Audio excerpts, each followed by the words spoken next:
Price Lord. கர்த்தர் நல்லவர், கிருபை என்றும் உள்ளது. இந்த நாளில் கூட நாம் சிந்திக்க கடமைப்பட்ட வசனம் மேன்மை பாராட்டுதல்.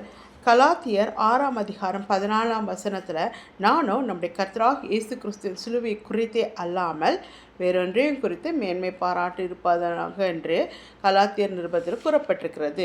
இந்த ரெண்டு விதமான மேன்மைகளை காண்கிறோம்.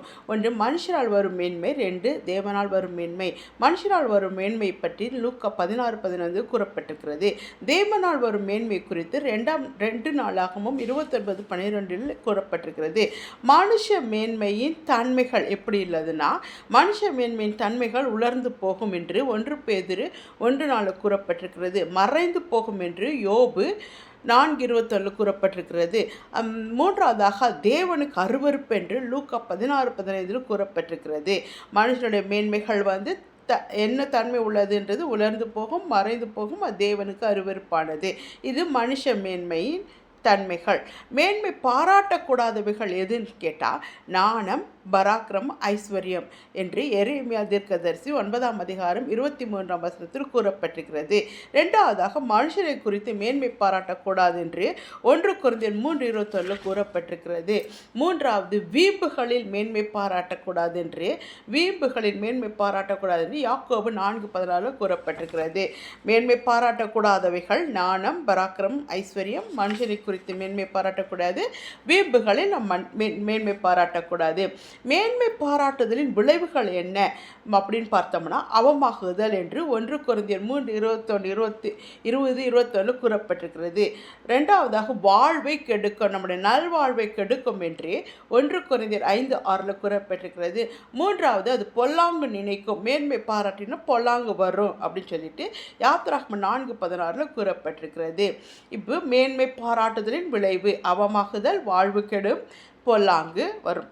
மூன்றாவதாக நாம் மேன்மை பாராட்டக்கூடியவை எவை, நாம் எதை குறித்து மேன்மை பாராட்டணும் என்று ஆவியானவர் தெளிவாக உணர்த்துகிறார். தேவநாமத்தை குறித்து மேன்மை பாராட்டணும் என்று 1 நாளாகவும் 16:11 கூறப்பட்டிருக்கிறது. ரெண்டாவது நீதியை பற்றி நாம் மேன்மை பாராட்ட வேண்டும் என்று சங்கீதம் 71:16 கூறப்பட்டிருக்கிறது.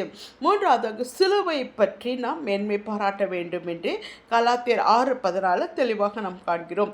நான்காவது தேவனுடைய காரியத்திலே நாம் மேன்மை பாராட்ட வேண்டும் என்று சங்கீதம் 20:4 கூறப்பட்டிருக்கிறது. இதில் மெய்யான மேன்மைகள் என்னன்னா, கிறிஸ்துவை அறிகிற அறிவு மெய்யான மேன்மை.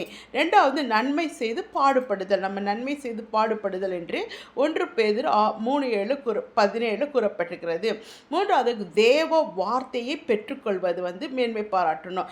கர்த்தருடைய வார்த்தையில் நம்ம மேன்மையாக இருக்கும் பொழுது அது நிறைவேறும் சொல்லிட்டு தேவ வார்த்தை பெறுதல், யோவான் 10:35. நான்காவது தேவ வெளிச்சம் பெறுதல் என்று 1 கொரிந்தியர் 12:7 கூறப்பட்டிருக்கிறது. ஐந்தாவதாக தேவ வல்லமை பெறுதல், எபேசியர் 1:19 கூறப்பட்டிருக்கிறது. ஆறாவதாக தேவ கிருபை பெறுதல் என்று எபேசியர் 2:6 கூறப்பட்டிருக்கிறது. ஏழாவதாக தேவ வாக்குத்தத்தம் பெறுதல் என்று 2 பேதுரு 2:4 கூறப்பட்டிருக்கிறது. இப்படி மேன்மை பாராட்டக்கூடியவைகள் தேவநாமம், நீதியை பற்றி, சிலுவை பற்றி, தேவனுடைய காரியத்தை பற்றி மேன்மை பாராட்டினோம். இவையெல்லாம் நம்ம மேன்மை பாராட்டும் பொழுது மெய்யான மேன்மை எதுன்னா, கிறிஸ்துவை அறியும் அறிவு, நன்மை செய்து பாடுபடுதல், தேவ வார்த்தை பெறுதல், தேவ வெளிச்சம் பெறுதல், தேவ வல்லமை பெறுதல், தேவ கிருபை பெறுதல், தேவ வாக்குத்தத்தம் பெறுதல். இப்போ இந்த மேன்மை குறித்து நம்ம பாராட்டும் பொழுது இத்தனை காரியங்கள் நம்முடைய வாழ்க்கையில் நிறைவேறும். அப்போது நாம் மேன்மை பாராட்டக்கூடும்போது கிறிஸ்துவை குறித்து மட்டும் மேன்மை பாராட்டும். உலகம் நமக்கு வேண்டாம். ஒரு நாளும் அது நம்மை உயர்வில் கொண்டு போகாது. இந்த உலகத்தின் செல்வமோ, உலகத்தின் புகழோ, உலகத்தின் கல்வியோ நம் மேன்மை பாராட்டினால் அதனால் நமக்கு ஒரு நிறைவு உண்டாகாது. நாம் மேன்மை பாராட்டுவது சிலுவை குறித்த மேன்மை பாராட்டும் பொழுது மெய்யான ஆசீர்வாதத்தோடு நித்திய ஜீவனை பெற்றுக்கொண்டு பரலோக ராஜ்யத்தில் பிரவேசிக்க அது உதவி செய்யும் என்று இந்த நாளிலே ஆவியானவர் நமக்கு உணர்த்துகிறார். ஆம் பிரியமானவர்களே, நாம் நம்முடைய கர்த்தருடைய பிள்ளைகளாக நாம் கர்த்தராகிய இயேசு கிறிஸ்துவை மாத்திரம் மேன்மை பாராட்ட நாளிலே கடமை பெற்றிருக்கிறோம் என்று இந்த நாளில் உணர்த்துகிறார் ஆவியானவர். ஒவ்வொருவரும் நாம் மேன்மை பாராட்டுதலை, சிலுவை குறித்து மேன்மை பாராட்ட கர்த்தர் உதவி செய்வார். ஆமேன், ஆமேன், ஆமேன்.